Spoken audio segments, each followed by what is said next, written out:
Halo sahabat BPSDM TV, saat ini Anda sedang menyaksikan sekilas info bersama saya, Evi Nur Afia.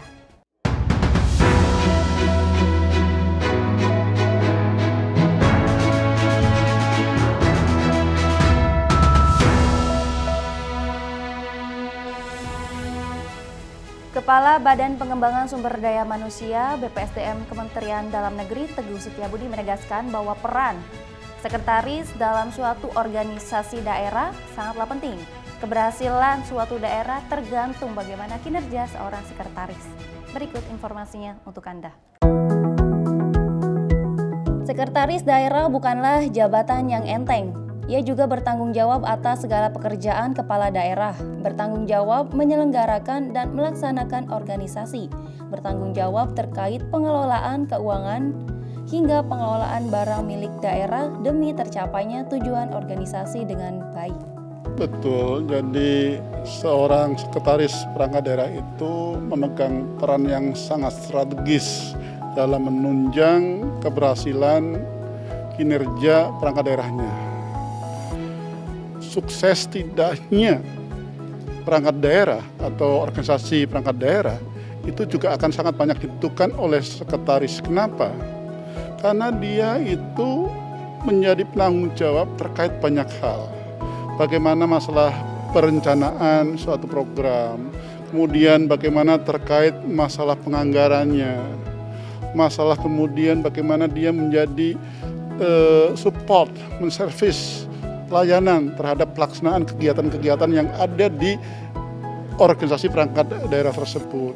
Kemudian juga masalah evaluasi, termasuk adalah sarana prasarana itu juga menjadi tanggung jawabnya. Apakah itu sarana prasarana untuk mendukung kegiatan perangkat daerah itu memadai tidak, kemudian terawat tidak, bisa menunjang tidak, itu sekretaris juga akan sangat menentukan.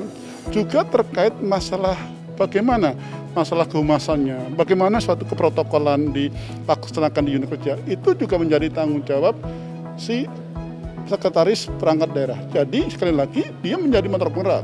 Dia pembantu pimpinan, tapi satu sisi adalah motor penggerak dari organisasi itu juga. Ini tugasnya seorang sekretaris adalah bagaimana agar tugas-tugas lini yang di OPD itu menyangkut pelaksanaan urusan pemerintahan daerah itu bisa berjalan lancar, juga didukung, disupport oleh seorang sekretaris itu. Tentu saja beserta jajarannya.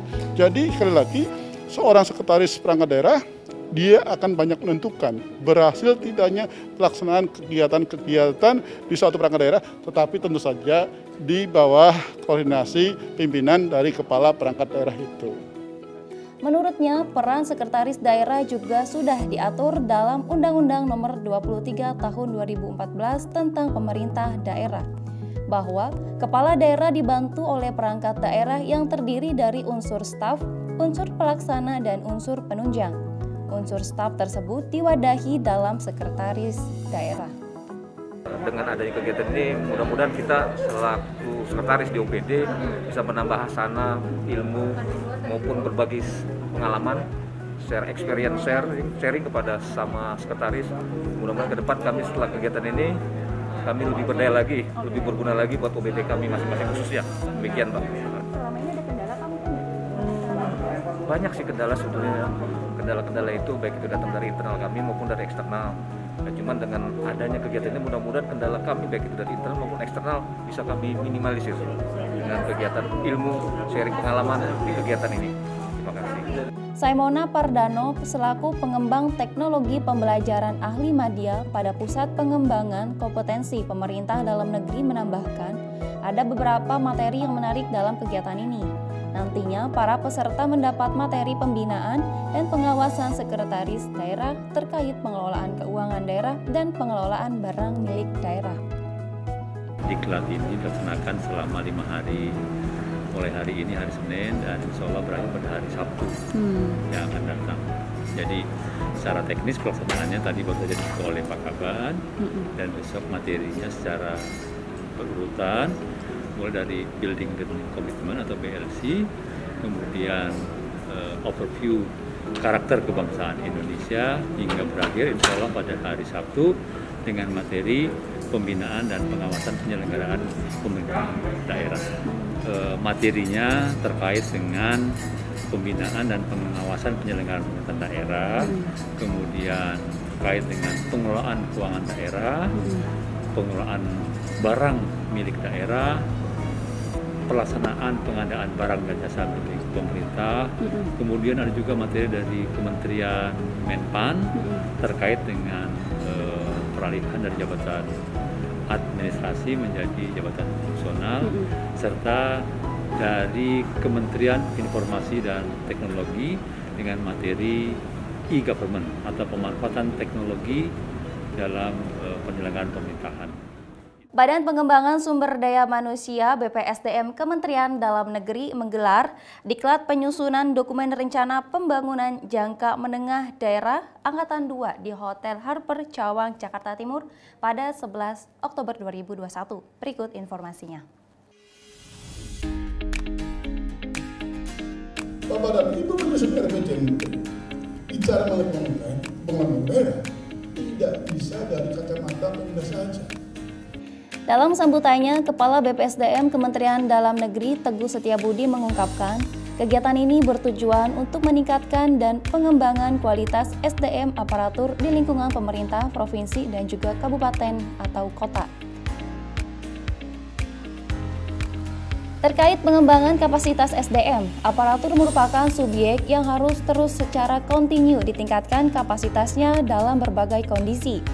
Berbagai sektor pemerintah juga harus mendapat sentuhan kekinian dalam pengembangan kapasitas SDM aparatur tersebut. Perencanaan pembangunan daerah dimaksudkan untuk menetapkan arah kebijakan pembangunan yang dapat merespon kebutuhan masyarakat.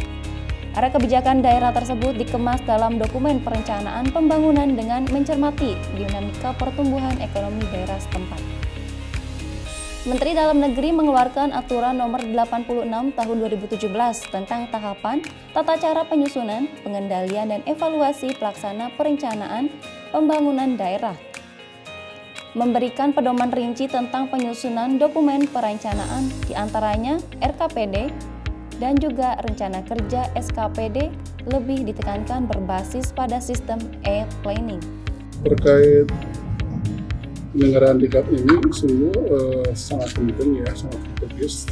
Bagaimana perencanaan pembangunan daerah itu akan membawa suatu dampak yang besar terkait pelaksanaannya dan juga terkait apakah nanti outputnya betul-betul sesuai dengan harapan. Terkait bagaimana meningkatkan wisata-wisata, meningkatkan pelayanan publik, itu yang utama. Nah, ini perlu disusun RPJMD yang betul, yang diawali dari masalah RKPD, rencana dan sebagainya. Ini pastinya ada hal-hal yang harus diselesaikan antara perencanaan dan penganggaran. Ini nanti ada suatu integrasinya. Makanya kemudian sekarang e-planning, e-budgeting itu sudah dalam suatu acuan di mana kemudian sudah menerapkan SPD.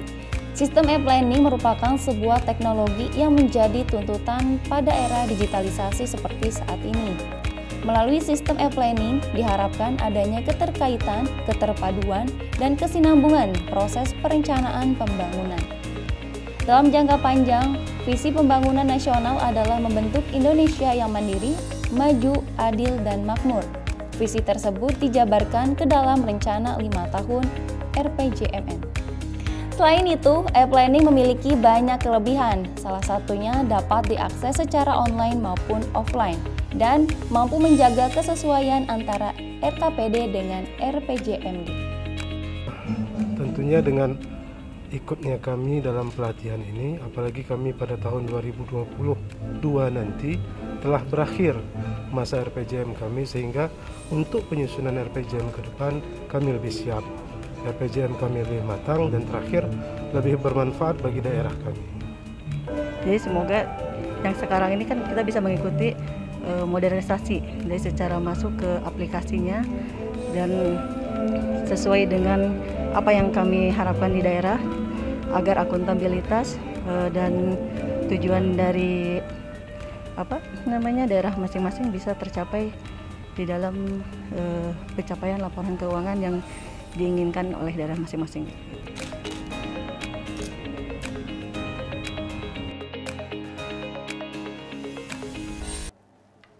Itulah tadi sekilas info dari kami. Terima kasih dan sampai jumpa.